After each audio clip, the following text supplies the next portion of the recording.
Okay, we'll start off with the live room.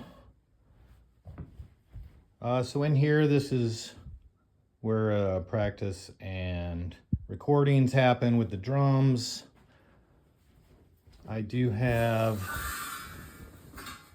a 5-piece Ludwig drum set.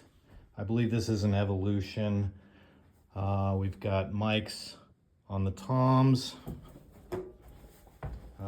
We got 2 mics on the snare, one underneath, one on top. We got a kick mic on the front. I do have a kick mic for the back here. I just have it on something else right now. So here you can see we got 3 4x12 speaker cabs. All these are loaded with different speakers. This one's got 2 ET65s and Creamback. I think the Marshall has GT65s, not 100% sure on that one. The Carvin here has a Celestion Redback, 2 Greenbacks, and a Creamback. The 2x12 over here has a GTH30 and a V30. So we got a lot of options for speakers. I have 4 or 5 of these mixers. These are great for if you're practicing live as a complete band. You actually have control over everyone else, so you can dial in your own mix. So if we've got Morgan on mic 1 and she's not loud enough, then you simply select her and then turn her up or down. And then you can do the same. This is if you're listening to the mix, if you're recording over stuff we've already recorded, then you would turn your mix up or down. We got a click track. Yeah, these are really handy. Mics. Oh, I got sidetracked on the drums. We got 2 overheads. I believe these are S8 mics. You can see them there. One on the floor tom here. These are the Zildjian I-Series, so not top of the line. We got a splash, hi-hat. We got a crash ride, got a China boy. We got another crash and another ride. We got a double bass pedal down here. We got a cowbell as well. Here's another one of the mixers for the drummer. This is here for people who want to bring their own kits out. However, obviously, if you're accustomed to your own kit and you'd rather use your own kit, bring your own kit out. We'll just cover this one up or pull it out of the room. We got another mixer over there. As far as mics, we got 2 LCT 140s for recording in stereo. A ton of SM57s. I think I've got 5 SM57s sitting around here. Here's one on the Carvin. Here's another SM57. We also got a Sennheiser E906. My feelings about it, no matter what was said. Vocal mic, this is a Shure SM7B. Good vocal mic. Over here, we've got an AT4040. So then we've got the AKG mic here.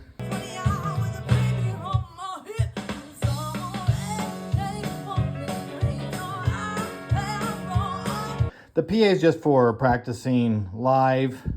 Not a great PA. We don't use this during recording. Screen up here with a camera looking into the control room so we can all see each other. There's a single bass pedal up there. Another mic.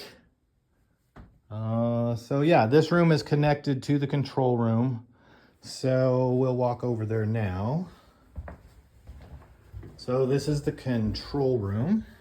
There is no shortage of guitars around here. I think there's at least 20 guitars in this house. These are the monitor speakers, the KRKs. There's the big monitor looking into the band room. Preamp section over here. We've got Focusrite, Claret 8 Pre-X here. Then we've got an Octapre. We've got an 8 Pre. And then voltage regulator, keeping all the power clean for all the equipment. MIDI keyboard.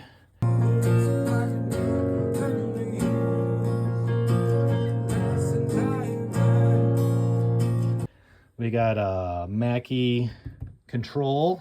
Here's another mixer. There's another mixer here. These are modular, so they run on Ethernet. This is the Ethernet box here that gives them all their power. So I got two in the room now because a lot of times we'll record guitars here in the room. And so we've got one for the guitarist and then one for me while we're recording. I'm using Logic Pro. This is a mix I'm working on right now.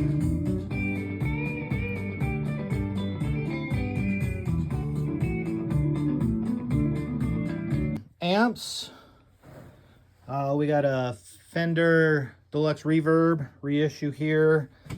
We got a Marshall JCM 2000. We've got an Engel Iron Ball, an old Ibanez amp head. We got a pedal board here. That's why I have the guitarists in here, is they can plug into a head, and then the heads connect to the cabs in the other room. We can mic those up. Let's see, we got a couple more guitars over here. A lot more pedals. There's a Ruby, little place to sit. So yeah, this is the control room.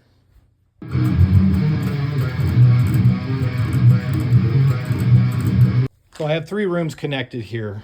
The control room is connected to the live room, but I also set it up so that if I wanted to record a band live, so instead of track by track, so record the drums separate, record the guitars separate, bass, record everything separate. That's one way to do it. You could also record everyone live. And so I hooked up another room so that we could run the guitar and the bass amps in a separate room so that you don't get bleed from the drums. They could, like, the guitarists and the bassists could still play in this room with the drummer, so they're all playing together as a band, but their cabs would be in another room so we don't get the bleed from the drums. So that's in this room here. So I've got an outlet in the wall where I can run those. Hey, here's another SM57. And then I have these isolation booths.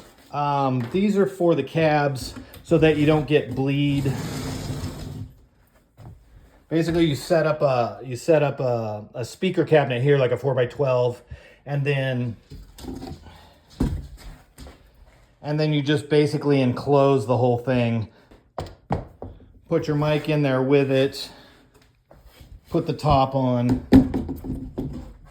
and then run it through the wall. So that way you're getting a recording. It's isolated. However, I got two of these little homemade isolation booths here, but honestly, not a big fan of the sound of the isolation booths. It makes the sound actually, it sounds like they're boxed in. So if you guys want to record live, then we might have to iron it. Might just have to put the amps in there, mic them, and then just not do the isolation boxes.